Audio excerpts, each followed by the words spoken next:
Alhamdulillah, alhamdulillahillazi hadana li hadza wa ma kunna linahtadiya laula an hadana. Asyhadu an la ilaha illallah wa asyhadu anna Muhammadan abduhu wa rasuluh. La nabiyya ba'dahu, amma ba'du.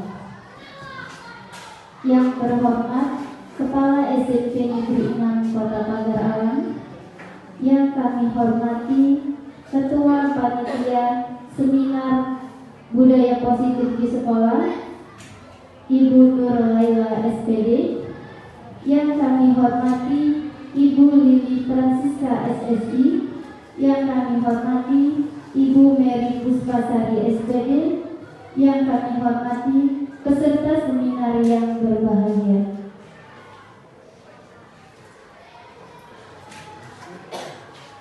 Puji serta syukur tak lupa kita curahkan kepada Nabi kita, yaitu Nabi Muhammad SAW, yang telah memberi rahmat serta hidayahnya sehingga kita bisa berkumpul di SMP Negeri 6 ini guna menghadiri acara seminar berbagi aksi nyata calon guru penggerak dengan tema budaya positif di sekolah.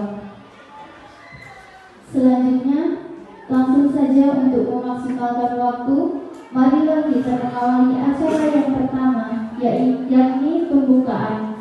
Sebelum memulai acara seminar pada pagi hari ini, maka alangkah baiknya kita membuka acara dengan membaca basmalah bersama-sama.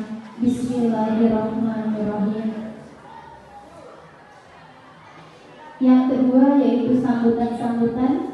Sambutan yang pertama akan disampaikan oleh Kepala SMP Negeri 6 Kota Pagar Alam kepada Bapak Ghazali SPDI MPDI, disilakan.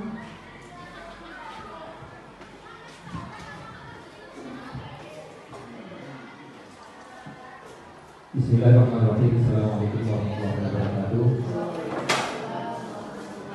Selamat pagi menjelang siang untuk kita semua. Saya hormati Wakil Kepala Sekolah, Dewan Guru, serta tenaga pendidikan SMP Negeri 6 Kota Pagar Alam. Marilah kita bersyukur kepada Allah Subhanahu wa Ta'ala, Tuhan yang Maha Esa, karena berkat limpahan nikmat-Nya kita bisa hadir di ruangan ini dalam kegiatan aksi nyata berbagi praktik baik yang dilaksanakan oleh calon guru penggerak SMP Negeri 6 Kota Pagar Alam, yaitu Ibu Mary dan Ibu Lili. Salawat dan salam semoga tercurah kepada Nabi Muhammad SAW. Bapak Ibu yang saya hormati, yang saya muliakan, pada kesempatan ini kami mengucapkan ribuan terima kasih kepada calon guru penggerak yang sudah berjuang dari awal hingga sekarang, dan ini sepertinya masih terus akan dilaksanakan selama 6 bulan. Ini sudah dilaksanakan baru 2 bulan, 4 bulan lagi. Kami atas nama kepala sekolah mendukung penuh bagi Bapak Ibu yang mengikuti kegiatan calon guru penggerak ini, karena ini adalah sudah diatur oleh pemerintah ya, melalui Menteri Pendidikan, dan di sekolah penggerak ini TGP ini sudah dibuat, dan alhamdulillah di SMP kita ada yang mewakili untuk 2 orang ibu guru ya. Mari kita sama-sama dukung kegiatan mereka. Insya Allah nanti kami yakin betul ini akan berdampak positif bagi sekolah kita. Kita sudah menjadi sekolah penggerak, maka memang betul-betul harus bergerak.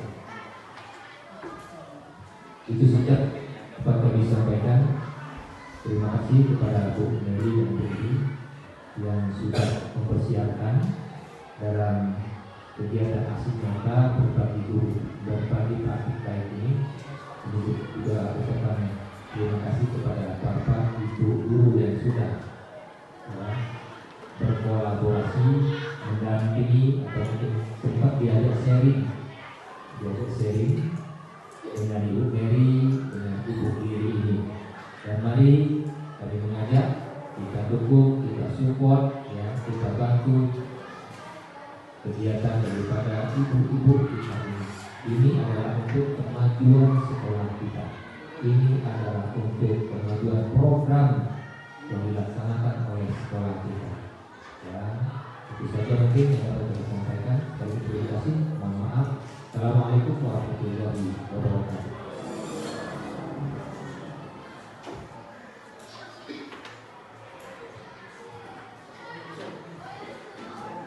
Sambutan yang kedua akan disampaikan oleh Ibu Nuraila SPD selaku Ketua Panitia Acara Seminar. Kepada Ibu, kami persilakan.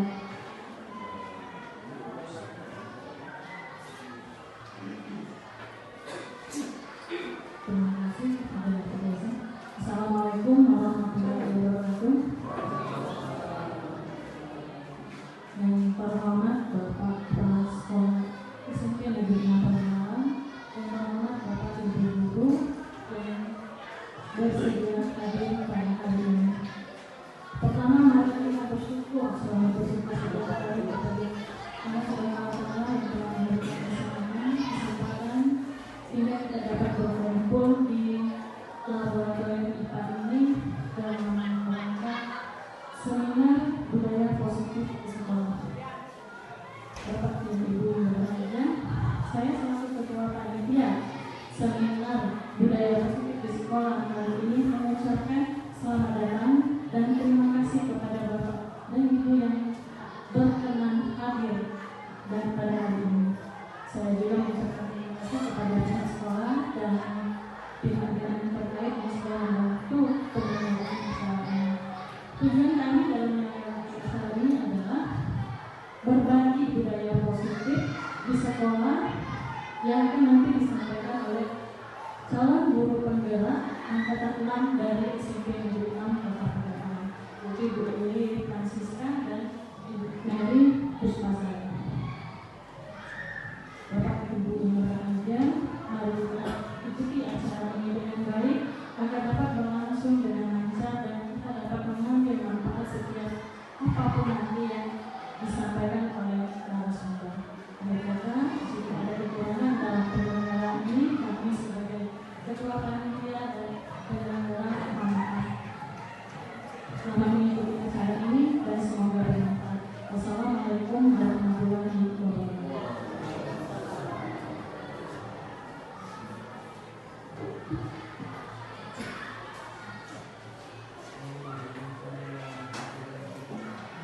Selanjutnya acara yang ketiga adalah acara inti, yakni penyampaian materi oleh narasumber. Materi yang pertama akan disampaikan oleh Ibu Lili Francisca SPD, SSI. Kepada yang terhormat Ibu Lili Francisca SSI, disilakan. Assalamualaikum warahmatullahi wabarakatuh. Bismillahirrahmanirrahim. Alhamdulillahirrahmanirrahim. Assalatu wassalamu ala asyrofil anbiya'i wal mursalin wa ala alihi wa sahbihi ajmain. Yang kami hormati Bapak Kepala Sekolah SMP Negeri 6 Kota Padalarang, yang kami hormati Bapak Ibu Wakil Kepala Sekolah SMP Negeri 6 Kota Padalarang, serta Bapak Ibu Dewan Guru SMP Negeri 6 Kota Padalarang yang telah meluangkan waktunya untuk mengikuti seminar pada hari ini.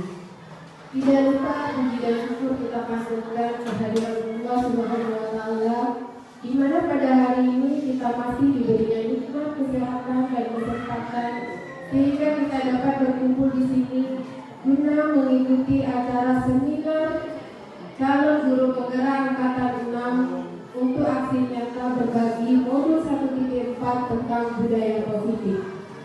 Kalau kita berbicara budaya positif,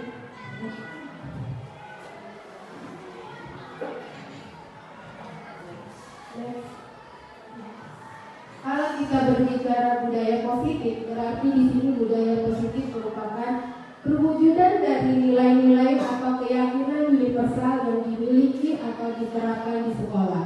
Misalnya di sini tentang kejujuran, tentang sopan bisa diawali dengan perubahan paradigma tentang teori kontrol. Pada dasarnya, teori kontrol itu beranggapan bahwa ada beberapa ilusi tentang murid. Yang pertama, ilusi bahwa guru mengontrol siswa. Artinya kita beranggapan bahwa guru itu selalu mengontrol siswa. Contohnya misalnya, kalau siswa kita beri tugas pekerjaan rumah. Nah, siswa mengerjakan pekerjaan rumah, mengumpulkannya kepada kita. Tapi kita tahu bahwa nilai apa yang sedang dipenuhi oleh siswa tersebut. Pada kenyataannya terlihat di sana bahwa seorang guru mengontrol siswa, tapi kenyataannya tidak. Siswa hanya memenuhi kebutuhan dasarnya sebagai kontrol dia bahwa dia membutuhkan kebutuhan dasar, dia harus memenuhi pekerjaan itu. Itu yang ilusi pertama. Sebelum adanya budaya positif, itu paradigma yang pertama. Yang kedua, adanya ilusi semua penguatan positif, efektif dan bermanfaat. Maksudnya di sini kita seorang guru mengadakan bujukan. Artinya bujukan gimana? Misalnya budaya positif yang sudah tertanam, kita membujuk supaya siswa mengulangi lagi sikap tersebut, ya. Terus ada ilusi bahwa kritik dan membuat orang merasa bersalah dapat menguatkan suatu karakter. Itu anggapan yang ketiga dari teori kontrol. Sebenarnya tidak. Misalnya kita mengkritik atau membuat merasa bersalah. Sebenarnya kalau kita membuat merasa bersalah kepada siswa, itu misalnya dia tidak membuat PR, misalnya ya, Bapak Ibu, dia tidak membuat PR misalnya. Nah, kita menegur dia, membuat merasa bersalah. Sebenarnya kalau kita membuat merasa bersalah dengan kata-kata, itu membunuh karakter siswa untuk lebih beraktivitas lagi. Membunuh ada perasaan yang mindset dia untuk tanam di sini bahwa itu menjadi dia tidak bisa berkreativitas yang lebih lagi. Nah, itu yang ilusi yang ketiga. Ilusi yang keempat, bahwa orang dewasa memiliki hak untuk memaksa. Itu ilusi yang terakhir, memaksa. Misalnya kalau hak untuk memaksa, kamu harus kerjakan PR tersebut. Nah, ini bisa berlangsung dalam jangka waktu pendek, tapi tidak bisa buruk untuk waktu yang panjang. Bahkan bisa menimbulkan suatu permusuhan. Nah, ini konsep dari teori kontrol yang sebelumnya.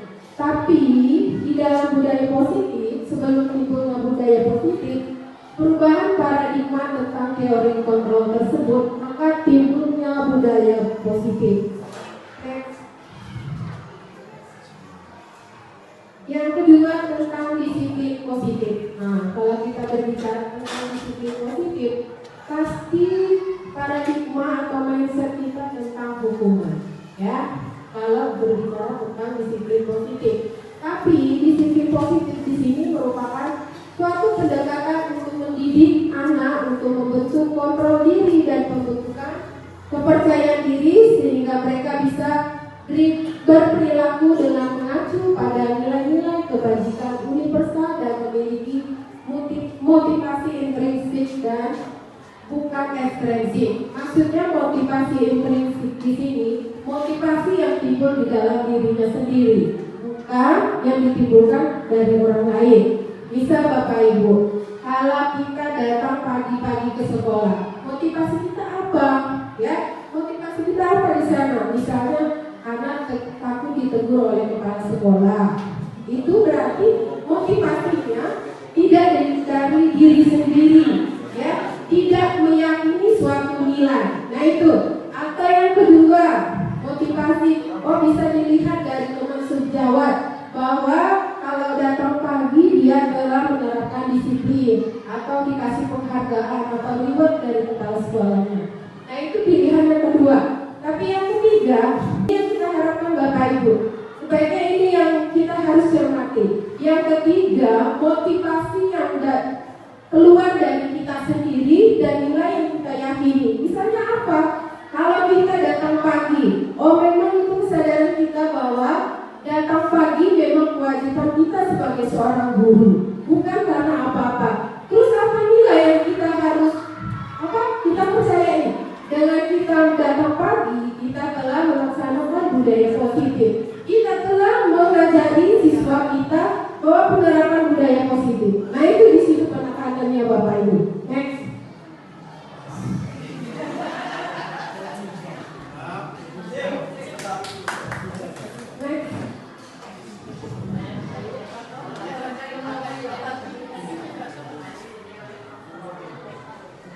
Yang ketiga tentang teori kontrol. Nah, sebelum tadi kan sudah dibicarakan yang pertama tentang teori kontrol. Nah, ini teori kontrol ini di mana kita berusaha memahami pandangan orang lain tentang dunia. Apa itu tentang dunia? Bahwa setiap tindakan itu memiliki tujuan dan kita bisa mengontrol diri kita sendiri.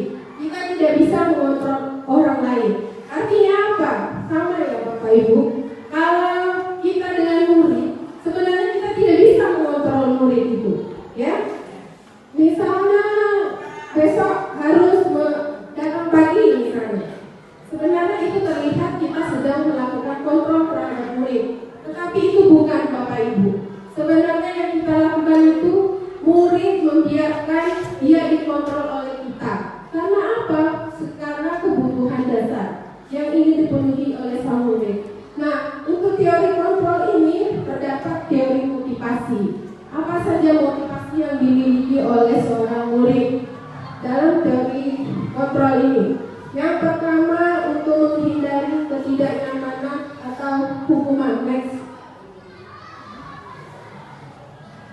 Setiap perilaku manusia memiliki motivasi. Yang pertama, menghindari ketidaknyamanan atau hukuman.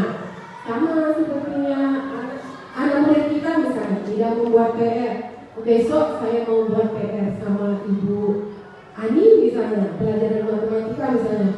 Kenapa di dirinya harus membuat PR? Supaya saya dapat nilai 100, supaya tidak kena marah misalnya. Yaitu satu, menghindari ketidaknyamanan atau hukuman. Lebih baik saya mengerjakan daripada besok dihukum sama ibunya, suruh ke depan misalnya.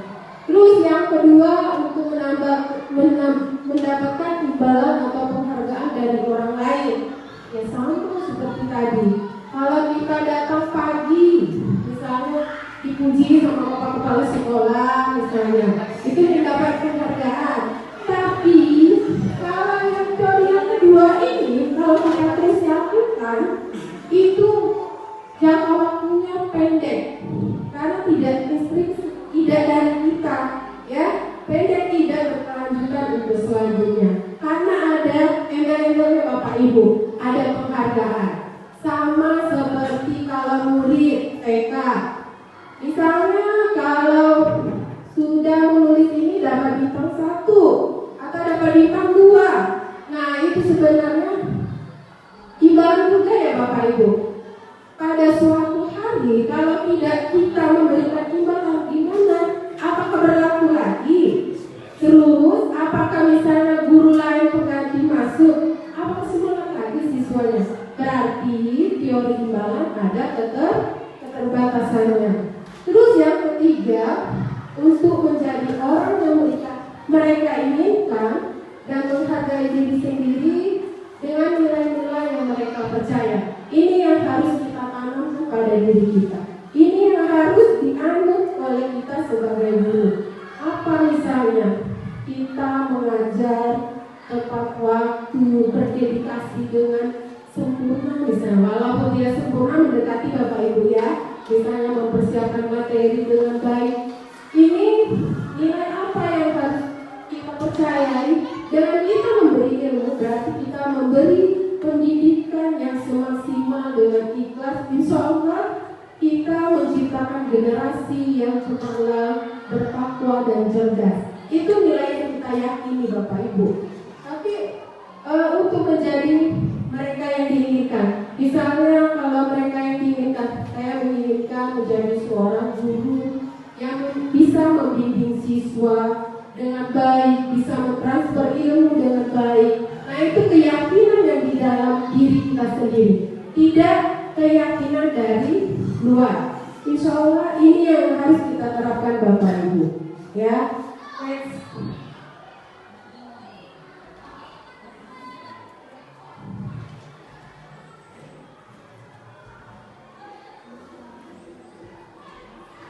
Yang berikutnya hukuman dan penghargaan. Nah, sebenarnya kalau kita berbicara tentang hukuman, penghargaan, ini sudah ada aktivitas ini di lingkungan sekolah. Sudah pernah kita lakukan. Tapi kalau untuk hukuman, ini adalah bentuk pengendalian perilaku seseorang yang bersifat memaksa dan menyakitkan dengan menciptakan identitas gagal. Contoh misalnya, kalau bentuk hukuman misalnya terlambat datang ke sekolah, push up kamu 5 kali misalnya. Nah itu termasuk suatu hukuman, ya, termasuk suatu hukuman. Jadi kalau kita mengasih suatu hukuman, di diri anak itu ada perasaan gimana ya, tidak percaya diri, malu. Nah itu. Nah jadi hukuman ini bersifat memaksa. Jadi efek sampingnya untuk murid itu sangat banyak. Kalau bisa kita sebagai pendidik itu kita hindari yang namanya hukuman, baik hukuman fisik maupun hukuman verbal. Artinya maupun hukuman dengan kata-kata, ya. Nah, kalau dengan hukuman ini bisa jadi mindset siswanya itu gagal gitu. Ada perasaan mana tidak termotivasi lagi, malu sama temannya. Nah itu Bapak Ibu ya. Nah terus ada penghargaan. Penghargaan bentuk pengendalian perilaku seseorang dengan sesuatu benda atau peristiwa yang diinginkan yang dibuat dengan prasyarat. Hanya jika Anda melakukan hal ini, maka Anda akan mendapatkan penghargaan yang diinginkan. Nah itu tadi bolak-balik masih seperti itu tadi Bapak Ibu. Jadi kalau penghargaan sama seperti kita guru, motivasi kita mengajar apa misalnya, apa ingin dihargai semua orang, cek misalnya, ya. Nah itu yang tentang hukuman dan penghargaan. Mungkin itulah Bapak Ibu yang bisa saya sampaikan tentang budaya positif. Mungkin budaya positif di sekolah ini sudah banyak sekali. Nah, tugas kita seorang guru bagaimana kita mendorong menumbuhkan budaya positif di sekolah. Karena apa? Budaya positif di sekolah itu akan menciptakan suasana sekolah yang nyaman, aman, dan tentram. Ya, otomatis kalau sekolah sudah aman, nyaman, dan tentram, siswa kita akan mulai berpikir mandiri, mencipta, dan berkreasi. Nah itu yang diharapkan dengan adanya budaya positif. Mungkin lebih dan kurang Bapak Ibu, mohon maaf atas kesalahannya. Mungkin hanya ini materi tentang budaya positif. Sekarang kami kembali kepada moderator Bapak Ibu.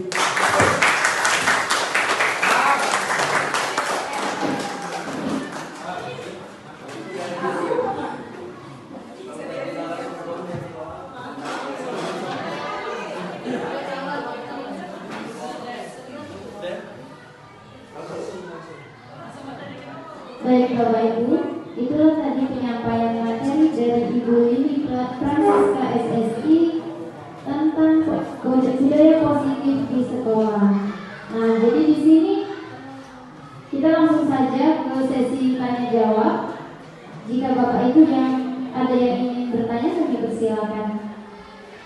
Oke, pada Ibu Selva, kami persilakan.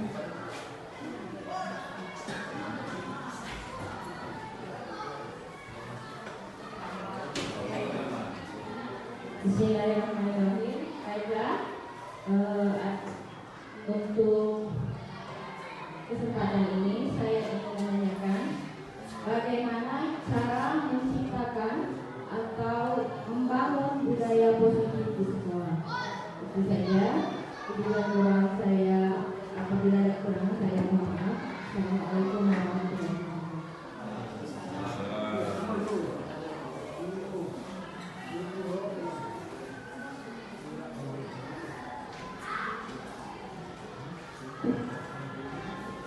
Oke, itulah tadi pertanyaan dari Ibu Selva. Kepada Ibu Lili Francisca SSI kami persilakan untuk menjawab. Baik, terima kasih Bu Selva atas pertanyaannya.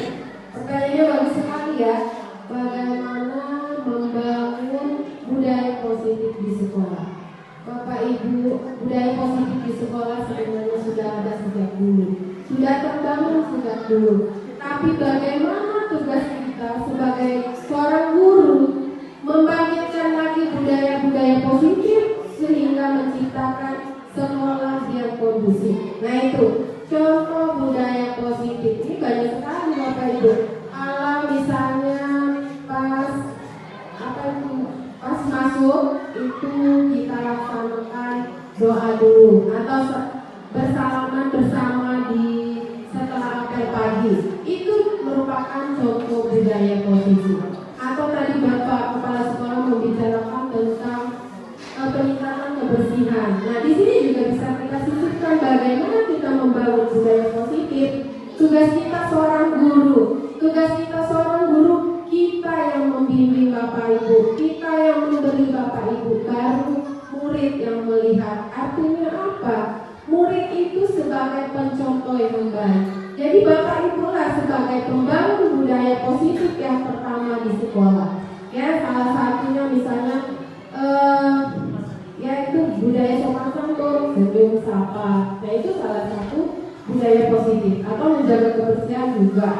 Nah dari pihak sekolah juga bisa budaya positif itu misalnya kalau di tempat-tempat perpustakaan atau apa-apa itu bisa dibuat semacam slogan kecil gitu Bapak Ibu ya untuk membudayakan kebersihan. Mungkin nanti ibu guru mengarahkan coba anak-anak dibaca ya, misalnya kalau di sekolah lain ada istilah bisa, kalau bisa misalnya ketemu sampah langsung diambil. Nah begitu. Mungkin itu salah satu membangun budaya positif. Dimulai dari kita Bapak Ibu. Mungkin itu yang bisa kami jawab untuk pertanyaan dari Ibu Selva. Terima kasih.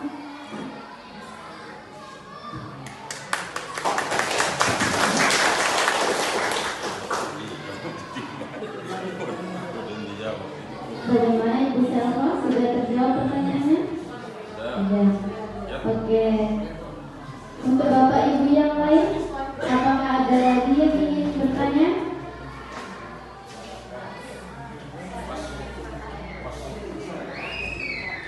Oke. Sepertinya sudah tidak ada ya. Oke, sekarang kita coffee break dulu sejenak. Selama 20 menit, nanti kita akan kembali lagi sekitar jam 9.30. Baik Bapak Ibu, kita lanjutkan kembali ke sesi kedua. Di sini akan disampaikan oleh narasumber kita yang kedua, yaitu Ibu Mary Puspasari SPG. Kepada yang terhormat Ibu Mary Puspasari SPG dipersilakan.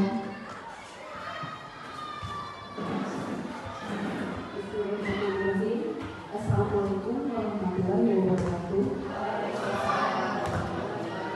Baiklah, saya akan melanjutkan materi berikutnya, yaitu masih tentang budaya positif di poin keyakinan kelas. Keyakinan kelas di sini adalah nilai-nilai kebijakan universal yang disepakati secara tersirat dan tersurat, lepas dari latar belakang hukum, negara, bahasa maupun agama yang dipegang atau diyakini seseorang. Keyakinan kelas merupakan kesepakatan kelas yang dibuat berdasarkan nilai-nilai kebijakan. Jadi di sini kesepakatan kelas itu dibuat oleh guru dan siswa.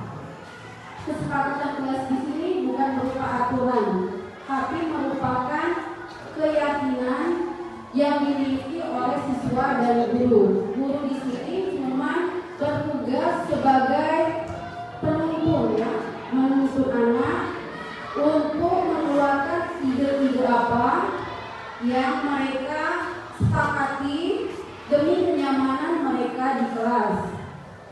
Seperti mereka melakukan ide-ide, memberikan ide-ide tentang kesepakatan kelas, umpamanya membuat PR tepat waktu, kemudian mengumpul tugas tepat waktu, datang juga tepat waktu. Tapi ini dibuat oleh siswa itu sendiri, bukan atas saran atau hukuman yang diberikan oleh guru tersebut. Selanjutnya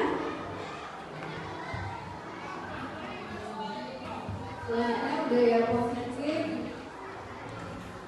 kebutuhan dasar manusia. Kebutuhan dasar manusia di sini, setiap tindakan seseorang adalah untuk memenuhi kebutuhan dasar dirinya ya, berupa untuk bertahan hidup, kasih sayang dan rasa diterima, kebebasan, kesenangan dan penguasaan. Dengan demikian berarti siswa-siswa kita di sini yang melakukan kesalahan itu merupakan untuk memenuhi kebutuhan dasarnya ya. Umpama ini saya kemarin memperhatikan terdapat seorang siswa memotong rambut beserta alisnya. Itu kita sebagai seorang guru, kita tidak boleh di situ bertindak semau kita. Jadi kita di sini harus mencari tahu terlebih dahulu mengapa mereka itu memotong rambut beserta alisnya. Pasti ada alasan-alasan tertentu. Kita tidak boleh mengambil langsung keputusan atau kita main tangan ataupun sebagainya. Selanjutnya kebutuhan posisi kontrol. Posisi kontrol ini yang harus dimiliki guru, yaitu sebagai penghukum, pembuat rasa bersalah, teman, pemantau, dan manajer. Apabila kita seorang guru ini, kalau kita memposisikan diri kita terhadap murid kita sebagai penghukum, maka posisi ini akan tidak baik ya. Karena di posisi penghukum ini kita akan melukai perasaan siswa, membuat siswa merasa malu, kemudian membuat siswa merasa bersalah. Kemudian di posisi kedua, yaitu membuat rasa bersalah. Ini pun tidak baik juga untuk kita terapkan kepada siswa kita. Karena di sini siswa itu akan merasa bersalah dan membuat siswa itu jadi minder. Kemudian posisi teman. Posisi teman ini terdengar sangat baik, tapi pada poin pelaksanaan juga ada minusnya. Karena siswa akan merasa bergantung kepada guru. Dan apabila kita tidak dalam suatu saat tidak berhasil membantu mereka, maka mereka akan merasa kecil hati dan kecewa. Selanjutnya ke posisi pemantau. Posisi pemantau di sini, mustahil kita seorang guru akan mengetahui semua siswa-siswa kita yang jumlahnya banyak sekali ini. Kalau posisinya dalam satu kelas masih mendingan, berarti juga masih ada kelemahannya. Nah, alangkah baiknya kalau kita seorang guru itu berada di posisi manajer. Jadi kalau manajer ini kita bisa berposisi sebagai teman, juga bisa di posisi sebagai pemantau. Itu selanjutnya.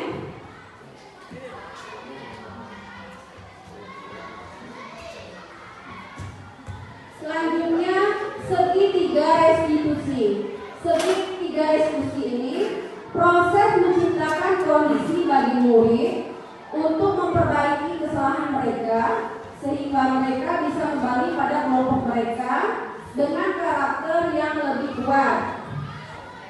Tahapan untuk memudahkan proses restitusi adalah menstabilkan identitas anak, validasi tindakan yang salah, menanyakan keyakinan. Nah, yang ini validasi ini merupakan penerapan dari posisi manajer tadi. Kembali lagi saya contohkan dengan yang tadi, seorang siswa yang mencukur rambut dan alisnya itu tidak usah kita langsung kita beri hukuman. Mending kita tanya terlebih dahulu apa alasan dan memotong rambut seperti itu, pasti ada alasannya. Kemudian dia menyadari kesalahannya sendiri, kemudian menyelesaikan masalahnya sendiri. Kita sebagai guru cuma sebagai menunjuk di posisi manajer itu tadi. Demikianlah materi kami pada hari ini, berbagi dalam tema budaya positif. Saya kembalikan lagi ke moderator.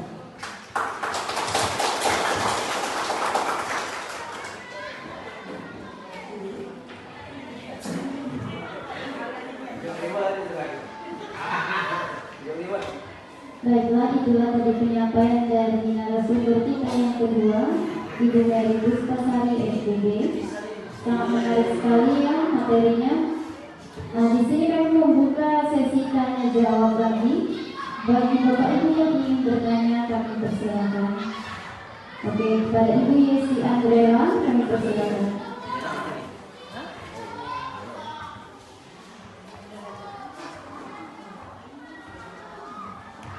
Terima kasih kepada Ibu Sri yang sudah memberi kesempatan kepada kami. Di sini kami ingin menanyakan, tapi terlebih dahulu kami sangat berterima kasih ya kepada paparan yang sudah disampaikan oleh pemateri dan kami merasa terharu, gitu ya. Nah, tetapi ada beberapa pertanyaan yang ingin ditanyakan mengenai materi tadi. Yang pertama yaitu untuk keyakinan kelas. Apa tujuan untuk membuat keyakinan kelas tersebut? Itu saja yang kami tanyakan. Kami akhiri. Assalamualaikum warahmatullahi wabarakatuh.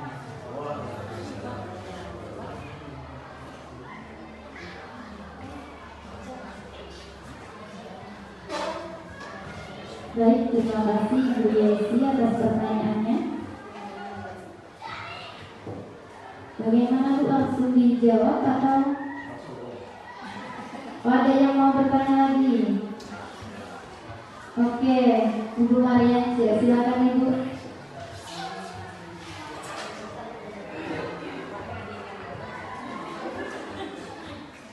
Terima kasih atas kesempatan yang diberikan pada kami. Terima kasih juga kepada para pemateri tadi yang sudah menyampaikan materinya, yang sudah menambah wawasan kami mengenai sikap positif, apa yang bisa kami lakukan di sekolah ini.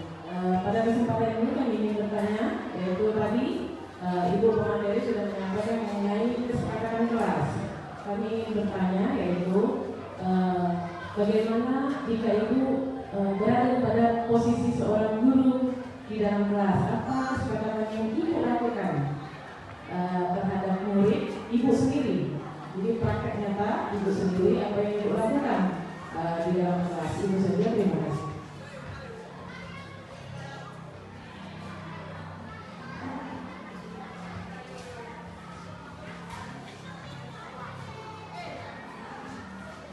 Baik, terima kasih Bu Marianti atas pertanyaannya.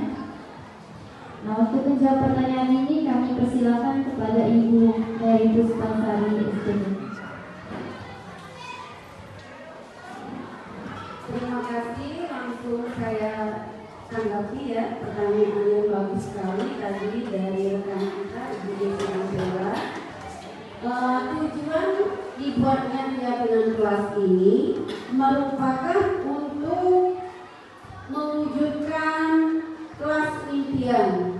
Itu kalau dalam cakup ruang kelas, dan juga dapat mewujudkan sekolah impian. Itu kalau untuk menyeluruh. Juga untuk menyeimbangkan dengan tujuan pendidikan yang kita hadapi sekarang ini, yaitu pendidikan yang berorientasi kepada profil pembelajar Pancasila seperti itu.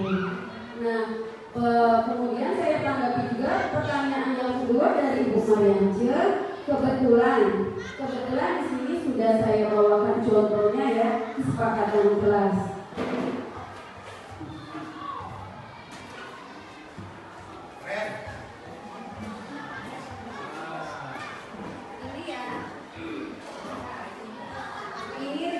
Semua contoh kesepakatan kelas. Kenapa saya buat berwarna-warni karena saya pikir bahwa anak kita SMP ini masih kecil enggak, terus sudah besar juga belum. Jadi mereka masih senang dengan animasi, maka ini saya buat sengaja berwarna-warni. Setidaknya walaupun belum tahu isinya, mereka sudah tertarik terlebih dahulu dengan warnanya. Kalau saya buat seperti aturan, maka saya rasa anak-anak tersebut bosan dan tidak tertarik untuk membacanya. Seperti itu. Terima kasih.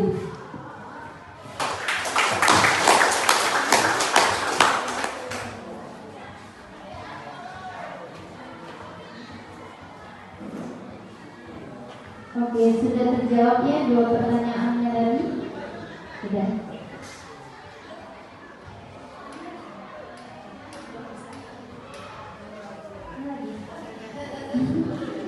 Oke, bagaimana Ibu Marianca? Oh, masih belum puas. Oke, silakan Ibu. Oke, Ibu tadi kan sudah menyampaikan mengenai bahwasanya Ibu membuat sebuah contoh yang berwarna-warni.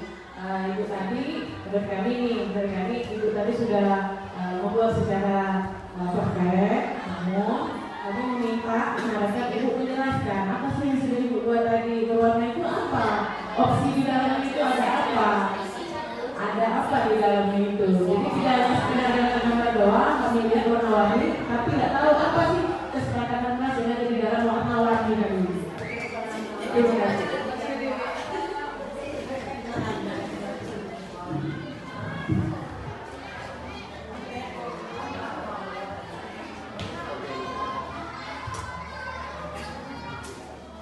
Oke, nah jadi Bu Mary kata Ibu Marianca tadi, apa isi dari kesepakatan kelasnya?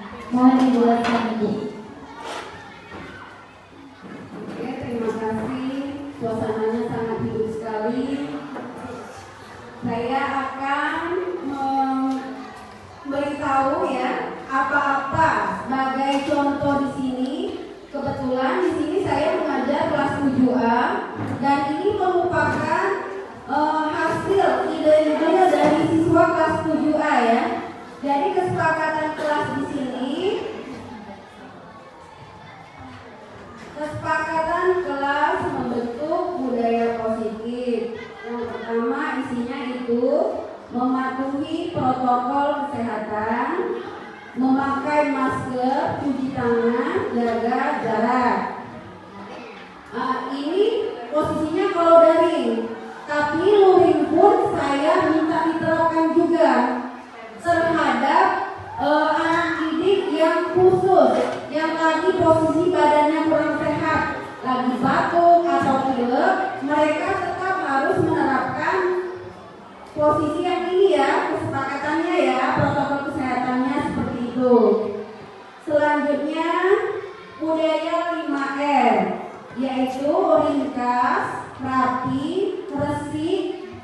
Kita orang Jawa di sini resik, bersih ya. Jadi biar siswanya kan kesepakatan kelas ini bahasanya harus dimengerti oleh siswa. Jadi saya bikin di sini resik sama dengan bersih. Kemudian rawat. Jadi harus mereka merawat kelas, merawat kerapian mereka, kemudian rajin. Selanjutnya jaga iman, imun agar aman. Di situ ada bertakwa, berolahraga, dan hadir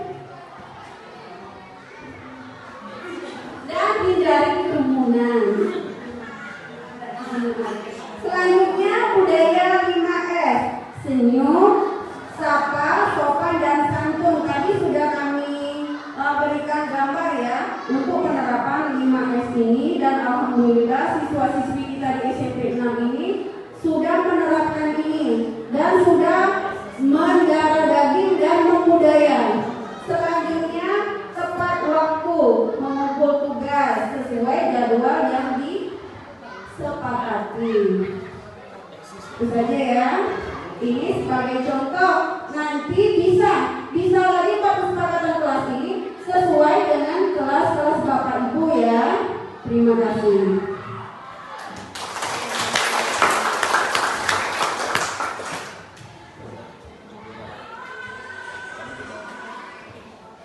Baiklah, itulah tadi jawaban dari Ibu Mary Puspasari.